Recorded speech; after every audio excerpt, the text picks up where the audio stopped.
Hi guys, it's ProdigyRex here back in another video, and today we will be reading Lunch Money Chapter 9, Apologies. So let's begin. Chapter 9, Apologies. Greg laid on his back completely still. Even with one nostril plugged, he picked up the oily scent left over from last night's mopping. He watched the second hand on the big wall clock and listened to Mr. Z's deep breath. His math teacher was also stretched out on the floor, or about 10 feet away, and Greg thought, now I'm this completely sunk. This guy's gonna ruin me. And then another deeper voice said, yeah, and I deserve it. And Greg knew the second voice was telling the truth. He said, Mr. Z? In the voice so weak it was hard to hear, Mr. Z said, yes? I'm sorry about the blood stuff. After I saw it made you sick, most right, it wasn't mean, so I'm sorry. Mr. Z was quiet. Then he said, I know it's irrational, my reaction to that it only is a liquid and only a word, but seeing it and hearing it's get me every time. Greg thought about it for a moment. He said, with me it's snakes. And lying there on the floor, Greg shivered. I don't even like pictures of them. Mr. Z said, pictures. When I was in junior high, I thought I wanted to be a doctor. So I went to the public library, found a medical textbook. It had some pictures. That was the end of my medical career. It took a long, deep breath and let out slowly, irrationally. Anyway, apology accepted. After a moment, Mr. Z, what about the other matter? Losing temper over little books? Any apologies for that? Greg didn't say anything. Mrs. Z said, earlier when I told you I was delayed in the office, I was looking through your student file. And Morris, you two have quite a history of conflict, and I thought it would be a big problem solver. I thought that getting you two to apologize would be a big help for both of you. Greg turned his head to look at Mr. Z, moving a little edge so the legs of the desk did not block his view. The teacher had his eyes shut and his face still looked pale. But you don't understand, said Greg. I mean, I worked all summer. It's like this whole business I'm trying to start, and it makes a ton of money. At the start of math class, I was thinking that Mara would mess it all up. What? You don't think that anymore? Asked Mr. Z. Not really, said Greg. I got a better look for a mini book. She's drawing all her pictures by hand and make them one at a time. And you're not? No, said Greg. I make one original and then print the rest using a copier. Said Mr. Z. Mass productions, economy of scale, increased profits, and market dominance, right? Greg only understood about half of that, but he said, right. I can make 40 or 50 copies in an hour, and the materials cost about 2 cents per copy, and I can sell each for a quarter, and I got 20 more copies all planned out. Mr. Z opened his eyes and turned his head to look at Greg. You see that talking good helped. See?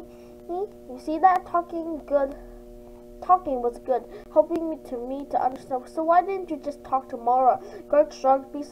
Because she's so annoying. Mr. Z's eyes drifted to the blood on Greg's shirt. He quickly turned his eyes to the ceiling. He said, I got a theory why you two keep fighting. You're both very much alike. You're each too stubborn to take a step towards being friends. Greg wasn't much sure what to say to that. Mara came back into the room, and the principal behind her. Miss Danvers said, oh my goodness, it looks like an emergency room in here. A bleeder and a fainter face to face? What are the odds of that? If we can patch up the math teacher and he can run down numbers and figure them out. She chuckled. Mrs. Emilett's gone, so I'm your nurse, like it or not. So she went to Greg and handed him a cold pack. Mara tells me you already know what to do with this. Greg nodded and pressed the blue plastic bag against his nose. The principal gave a towel and cold pack to Mr. Z and pulled him off the floor close and lifted his feet onto the seat. Get the feet above the heads. That's big aid for strong swooning victims.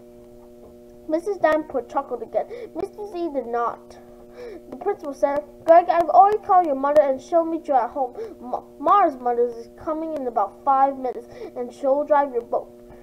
She Then she turned to Martin and said, "Would you go to the girls' room across the hall for me? We need wet paper towels. We need to get Greg cleaned up so Mr. Xantopoulos can get off the floor.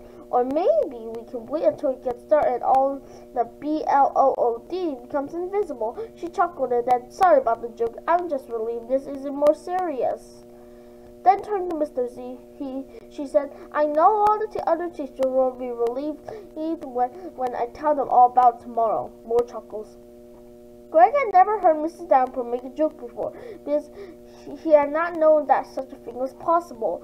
And there, lying on the floor, Greg thought, Mr. Z is going to get teased by all the teachers because blood makes him faint, and I'm going to get teased from all the girls because I got a black eye from a girl. Mrs. Davenport used the wet paper towels to clean up Greg's face. It was a big mess. Before she was done, McGraw had to go back to get more supplies. "All right, Greg, get up slowly and keep your head steady." Mrs. Davenport helped Greg to his feet and then into a desk. "Stay put while Mara waits for her mother out front. I've got to get back to the office. Mr. Xantopoulos will be right here in another few minutes, or shall call an ambulance."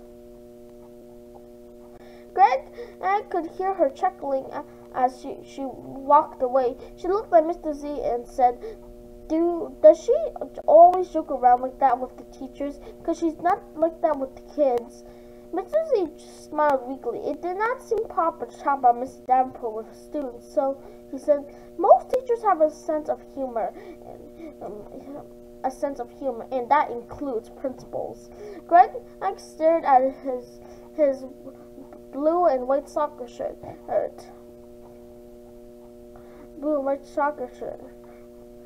Greg thought, red, white, and blue.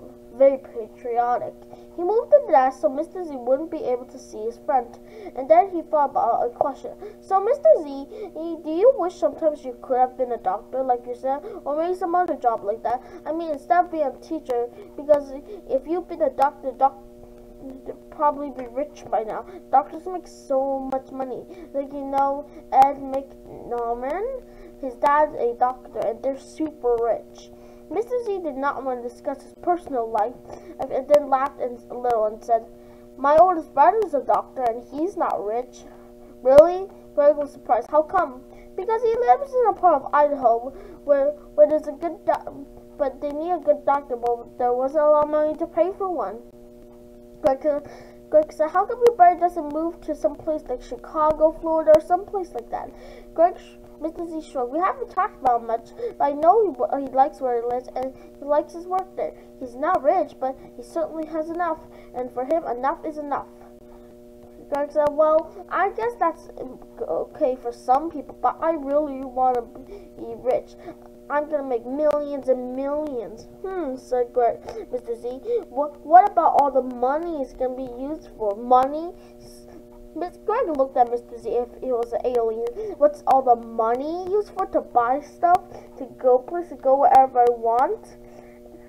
That's what the money's for." Mr. Z says, So if you have all the money you want, what would you do?" Greg shrugged. "Anything I want to. I could do anything." Mr. Z, see guys, there's a mistake here. They forgot the dot for Mr. Z.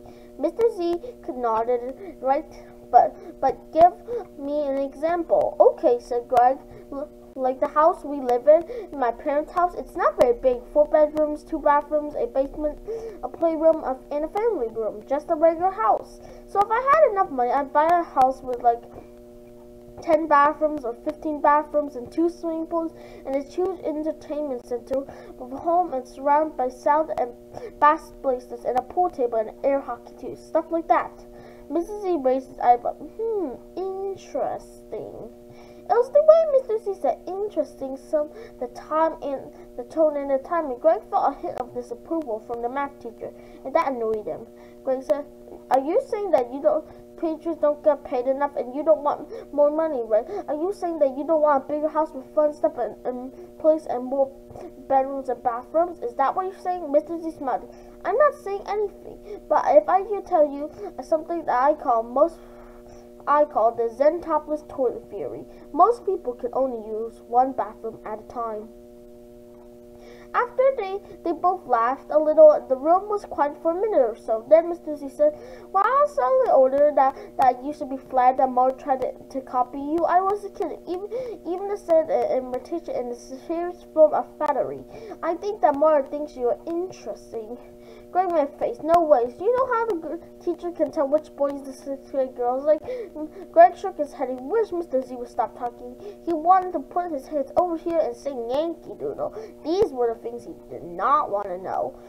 Mr. Z went on. "Girls like the boys that they're always mad at, or shoveling and turning their heads from, or sticking their tongues out. Never fails." From the hall, Miss Davenport called, "Mara, Greg, Mrs. Shaw's here. Need any help?" Greg called back, "No, I'm okay." He jumped up. He wanted to leave before Mr. Z found something else too embarrassing to say. Holding up the teacher and the coat in one hand, Greg got his fingers together. Mrs. Z said, "Could you leave me a copy of your cut book? I want to take a better look at it." Greg said, "Sure, it's still on the desk with Mara's. You can have it, free." He hurried to the doorway, but paused and turned back to listen to Mr. Z. "I was very sorry about making a mess in your room both times." And Mr. Z said, "Another apology also accepted. That's 2 for me and 1 more for Mara, and you'll be all caught up." Greg didn't smile. In his mind, he said, "Don't count on it," but out loud he said, "Well, see you tomorrow." "Yes," said Mr. Z, "and if I'm still on the floor when you come to class in 22 hours, then Miss Davenport should call an ambulance."